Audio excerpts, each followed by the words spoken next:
जय हिंद दोस्तों, वंदे मातरम। देखिए, जब भी आप किसी मूवी को देखते हैं तब आपको भले ही अच्छी लगे या बुरी लगे, लेकिन उसके पीछे एक मेहनत लगी होती है। हालांकि कई लोग बोलते हैं कि आज की तारीख में लोग पैसा पलटाने के लिए ही पिक्चर बना देते हैं।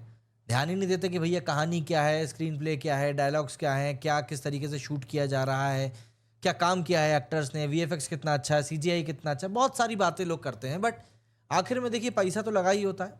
पलटाने उल्टाने की बात को हम छोड़ देते हैं। तो ऐसे में जब कोई मूवी बॉक्स ऑफिस के ऊपर आकर फ्लॉप होती है ना, या वो पैसा नहीं कमा पाती, तो कहीं ना कहीं लगता ज़रूर है। हालांकि ओटीटी के आने के कारण चीज़ें अब काफ़ी हद तक बदल चुकी हैं। कई सारी फ्लॉप मूवी होती हैं जो ओटीटी पर अच्छी चल जाती हैं, तो इसलिए उसको ओटीटी पर अच्छा दाम भी मिल जाता है। तो ऐसा ही कुछ हश्र जो है इस समय सन ऑफ सरदार 2 और धड़क 2 का होता हुआ दिखाई दे रहा है। स्वागत है दोस्तों आप सभी का एक और नए वीडियो में। और आज हम बात करने वाले हैं दो बड़े बॉलीवुड सीक्वल्स के बारे में, जो कि रिलीज तो बड़े धूमधाम से हुई थी, लेकिन बॉक्स ऑफिस पर उनका बिल्कुल ही ऐसा लग रहा है कि इनने धूल चाट ली है।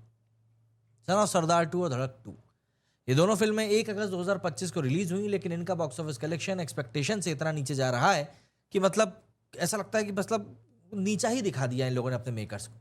एंड ऑडियंस कनेक्शन इतना वीक है कि पब्लिक इसके बारे में बात तक नहीं कर रही। एंड अब तो ऐसा लगता है कि इनका थिएटर रन भी शायद इस हफ्ते खत्म ही हो जाए। तो चलिए एक बार फिर से बात करते हैं इन दोनों मूवीज़ की परफॉर्मेंस के बारे में और समझते हैं कि आखिर कहाँ इनसे इतनी बड़ी मिस्टेक हो गई। पहली बात करते हैं इन दोनों फिल्मों के बॉक्स ऑफिस परफॉर्मेंस के बारे में। देखिए, son of Sardaar 2 starring Ajay Devgn and Mrunal Roy, ये जब मूवी रिलीज हुई थी तब तो फिर भी थोड़ी ठीक ठाक थी। मतलब मैं ये नहीं कहूँगा कि शुरुआत में ही इसने बहुत घटिया किया था। शुरुआत ठीक ठाक थी, 7.25 करोड़ से इसने ओपनिंग करी थी, बट एक्चुअली में ये बहुत कम था। जो अजय देवगन की लास्ट मूवी आई थी रेड 2 से, उसने 19 करोड़ का बिजनेस किया था। बट ठीक है, होता है, लेकिन वो भी एक फ्रेंचाइजी थी, ये भी एक फ्रेंचाइजी, हमको ये याद रखना पड़ेगा, है ना।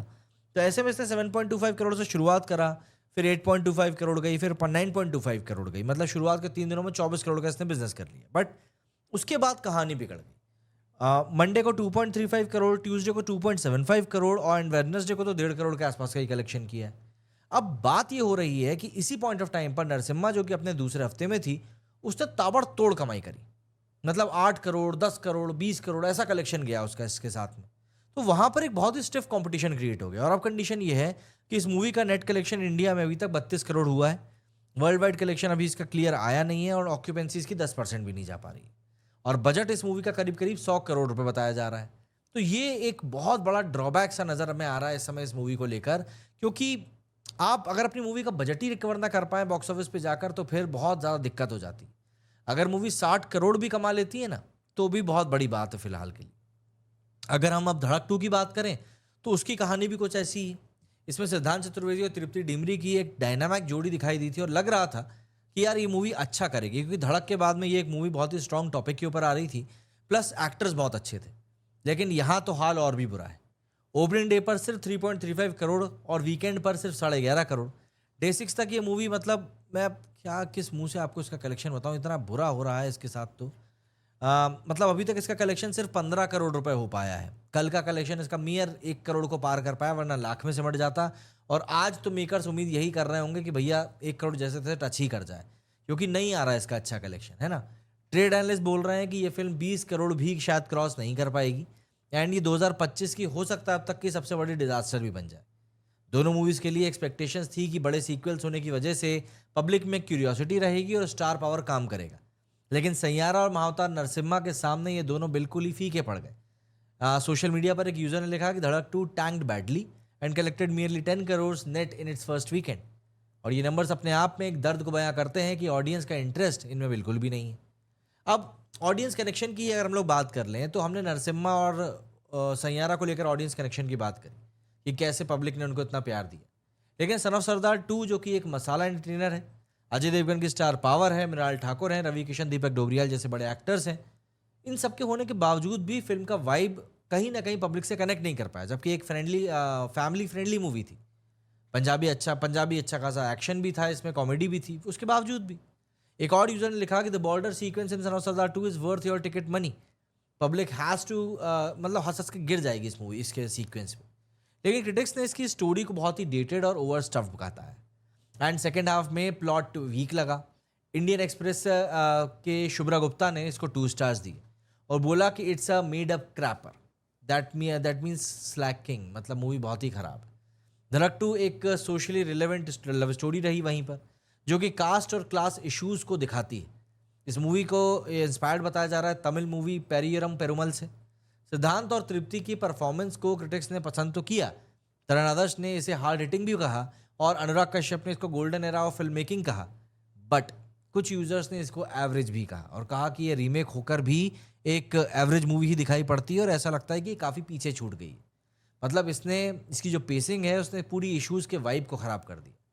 इंडिया टुडे ने भी लिखा कि डाइल्यूटेड मूवी लगती है और शार्प कमेंट्री की बेहद कमी है। दोनों मूवीज में पोटेंशियल था, लेकिन वीक स्टोरी टेलिंग और मिक्स्ड वर्ड ऑफ माउथ ने इनका कनेक्शन ऑडियंस से तोड़ दिया। सैयारा के रोमांटिक क्रेज और महावतार नरसिम्हा के स्पिरिचुअल जादू के सामने ये दोनों मूवीज कहीं नहीं टिक पाई। अब ये सवाल भी कर सकते हैं कि भैया क्यों ये फिल्म इतनी बुरी फ्लॉप हो गई। तो एक बड़ा रीज़न है, देखिए इनकी रिलीज डेट, मतलब आप इस रीज़न को इग्नोर नहीं कर सकते। धड़क 2 और सन ऑफ सरदार 2 दोनों ही 1 अगस्त 2025 को रिलीज हुई। जब सैयारा अपने थर्ड वीक में 24 करोड़ का बिजनेस कर चुकी थी और महावतार नरसिम्हा ने सेकंड वीक में 106 करोड़ का बिजनेस कर लिया था, तब महावतार नरसिम्हा का सेकंड वीकेंड में कलेक्शन इन दोनों फिल्म्स के फर्स्ट वीकेंड से भी बड़ा था।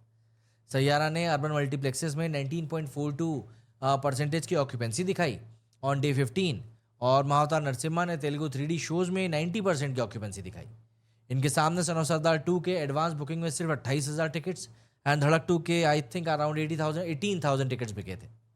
एक बंदे ने कहा कि सन ऑफ सरदार 2 को स्क्रीन्स भी कम मिले क्योंकि डिस्ट्रीब्यूटर सैयारा और महावतार नरसिम्हा के साथ जा रहे थे, क्योंकि वही मूवीज चल रही थी। अगर ये फिल्म्स एक क्वाइटर विंडो में रिलीज होती जैसे कि जुलाई मिड या फिर अगस्त के एंड में, तो शायद इनको ज़्यादा स्क्रीन्स और अटेंशन मिल सकता था। धड़क 2 को इवनिंग शोज पे फोकस करना चाहिए था और सन ऑफ सरदार 2 को सिंगल स्क्रीन्स में ज़्यादा पुश करना चाहिए था। गलत टाइमिंग ने कहीं ना कहीं इनका खेल अब ऑलमोस्ट ख़त्म कर दिया है। तो अब ऐसे में बात ये आ जाती है कि क्या अब ये बात पक्की है कि धड़क 2 और सन ऑफ सरदार 2 का थिएटर रन खत्म होने वाला है इस वीक। देखिए, सन ऑफ सरदार 2 का मंडे कलेक्शन 2.5 करोड़ का था, धड़क 2 का 1.5 करोड़ का था। ये एक मैसिव ड्रॉप है और ये भी पहले हफ्ते की मैं बात कर रहा हूँ। नई रिलीज आने वाले समय में वॉर 2 और कूली आने वाली है जिनका बस शुरू हो चुका है और इंडिपेंडेंस डे वीकेंड भी आने वाला है। इनके सामने ये दोनों फिल्म स्क्रीन को हथिया ही लेंगी क्योंकि एग्जिबिटर्स अब बड़े रिलीज को ही एक तरीके से प्रायोरिटी देंगे।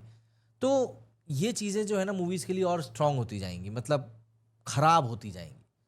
सन of Sardaar 2 is moving towards a colossal disaster, struggling for even 2000 screens.